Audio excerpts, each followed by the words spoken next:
Hey everyone, welcome to the Everyday Human podcast. My name is Easton Taverna. Each day I'll share a reflection written by me and inspired by literature, poetry, music, movies, video games, and more. And after that, I'll share a prompt for you to write your own reflection. Together, we'll explore what it means to be human. Every month, we'll walk a new path, taking a look at life, death, the universe, and everything in between. Thanks for coming along. I'm glad you're here. For more, visit eastontaverna.com or join me on Instagram at _everydayhuman. It's April 21st. Today's episode is titled Swing Life Away. This is our second reflection inspired by Robert Frost, so I won't dive too far into the introduction for him. If you would like to learn a bit more about this wonderful poet, head back in time to February 28th's episode titled Worth the Price of Admission. Today's quote comes from his poem Birches, which I think is a beautiful poem. The quote I'm going to read is only a part of it. It's a bit longer, the full poem, but not too long, and it's worth a read of the whole thing when you have a moment. Okay, the quote goes like this. So was I once myself a swinger of birches, and so I dream of going back to be. It's when I'm weary of considerations, and life is too much like a pathless wood, where your face burns and tickles with the cobwebs, broken across it, and one eye is weeping, from a twig's having lashed across it open. I'd like to get away from earth a while, and then come back to it and begin over. May no fate willfully misunderstand me, and half grant what I wish and snatch me away, not to return. Earth's the right place for love. I don't know where it's likely to go better. I'd like to go by climbing a birch tree, and climb back branches up a snow-white trunk, toward heaven, till the tree could bear no more, but dipped its top and set me down again. That would be good, both going and coming back. One could do worse than be a swinger of birches.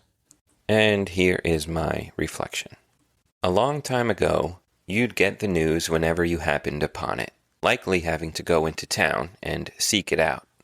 Or you'd get it when it happened upon you, when you lived through it, and it shortly after became history. Then, in 1605, Germany started in with weekly newspapers.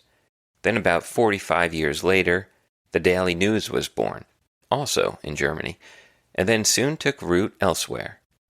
Breaking news was eventually born in 1949 when 3-year-old Kathy Fiscus fell down an abandoned well in San Marino, California.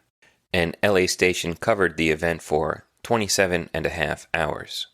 Sadly, the little girl did not survive.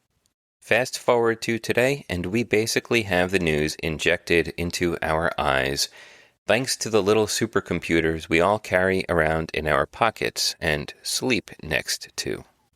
But that's a choice, isn't it?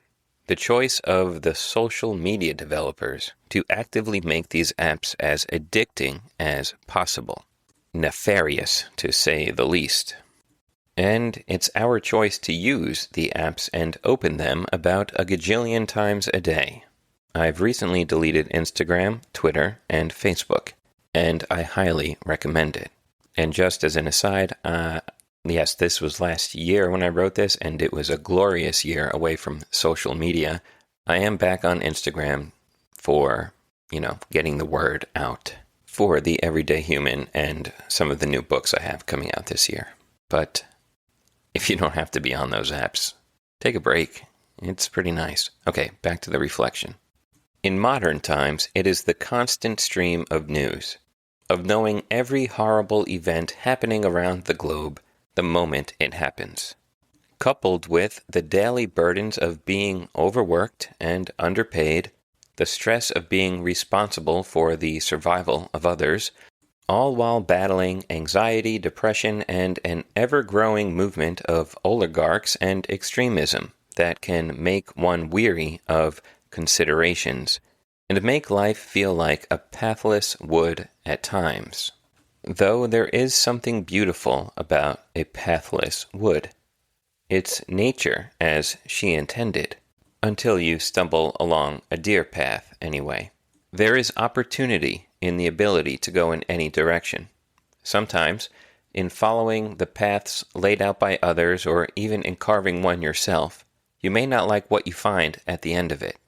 And there is fun to be had as well in wandering the pathless. Climb that birch there. Climb as high as you can until you're off the ground and can see eye to eye with the birds. Feel the winds fresh before they fall to the ground, and just get away from it all.